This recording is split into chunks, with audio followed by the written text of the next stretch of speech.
معیشت کو ٹریک پر لانے کے لیے بہت سی تجاویز پر غور کر رہی ہے۔ قرضوں کے بوجھ تلے حکومت کے پاس آپشنز تو محدود ہیں، اس لیے وہ کوئی نئے طریقے پر غور کرنے کی بجائے پرانے طریقوں سے معاشی بوجھ کو کم کرنے کی کوشش میں دکھائی دیتی ہے، جو اس سے پہلے کئی منتخب حکومتوں نے بھی انیشیٹوز لینے چاہے، لیکن وہ شدید دباؤ اور مزاحمت کی وجہ سے ان انیشیٹوز کو سکسیسفلی ایگزیکیوٹ نہیں کر پائے۔ بہت سی حکومتوں نے کوشش کی کہ کسی طرح پینشنز میں اصلاحات لائی جائیں، کیونکہ بعض محکموں میں یہ انتہائی غیر مساویانہ طور پر جاری کی جا رہی ہیں۔ ایسے کیسز بھی سامنے آئے کہ جب پینشنرز کی وفات کے بعد ان کی اہلیہ پینشن کی حقدار ٹھہری، لیکن ان کی وفات کے بعد بھی پینشن دینے کا سلسلہ جاری رہا۔ اب حکومت وقت ان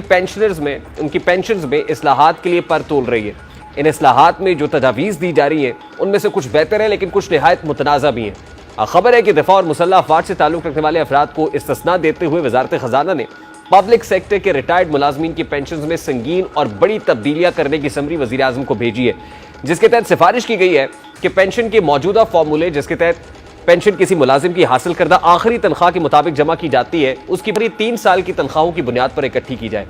اس نے کمیونیکیشن کے فارمولے میں ادائیگی کے لیے ریٹائرمنٹ کے وقت اکٹھی رقم دینے کے حوالے سے بھی تبدیلیاں تجویز کی ہیں، اور کہا ہے کہ موجودہ فارمولے کے تحت جہاں 35% رقم ریٹائرمنٹ کے وقت یکمشت اور 65% بعد کے برسوں میں ماہانہ اقساط کی صورت میں دی جاتی ہے،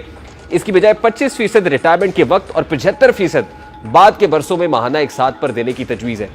پینشنز کو تیسری سطح جیسے کہ غیر شادی شدہ، طلاق یافتہ یا بیوہ بیٹی کو عمر بھر دینے کی بجائے صرف 10 سال تک دینے کی تجویز ہے، لیکن شہداء کے خاندانوں کے لیے حد 20 سال اور ان کے خاندان کے معذور افراد کے لیے اور شہداء کی بیٹیوں کے لیے تا حیات جاری رہے گی۔ تجویز کے مطابق مستقبل میں پینشنز میں اضافہ CPI انڈیکس کے حساب سے ہوا کرے گا، جو کہ گزشتہ 3 سال کے دوران 80% تھا، لیکن یہ اضافہ زیادہ سے زیادہ 10% ہو سکے گا۔ افراط زر کی شرح 10% سے زائد ہونے کی صورت میں حکومت خصوصی طور پر ایک ایڈ ہاک اضافہ تجویز کر سکتی ہے، جو افراط زر معمول پر آنے کے ساتھ ہی ختم کر دیا جائے گا۔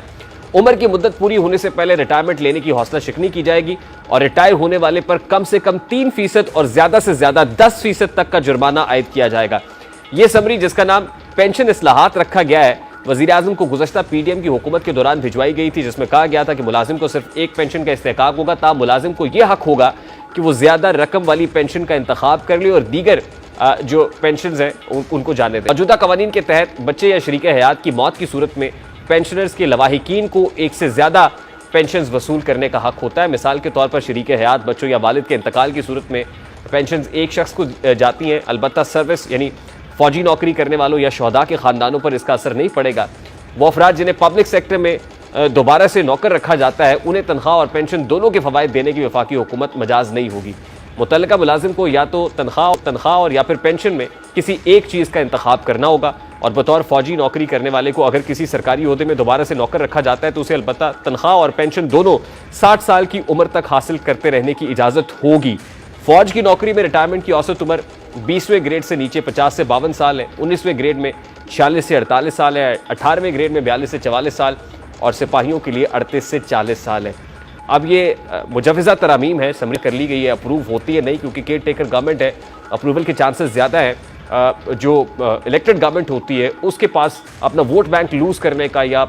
اس کو مزاحمت کا خطرہ بھی ہوتا ہے، تو وہاں پر اس طرح کے ڈیسیژنز لینا مشکل ہوتا ہے۔ اب دیکھنا یہ ہے کہ کیا یہ حکومت یہ ڈیسیژن لے پائے گی اور اس پر ایگری کرنے کے بعد اس سمری پر دستخط بھی ہو جاتے ہیں، یا this will remain hanging in the air. Programme کا وقت اپنے اختتام کو پہنچا، آپ سے ملاقات ہوگی انشاءاللہ کل۔ اپنا رکھیے خیال، اللہ حافظ۔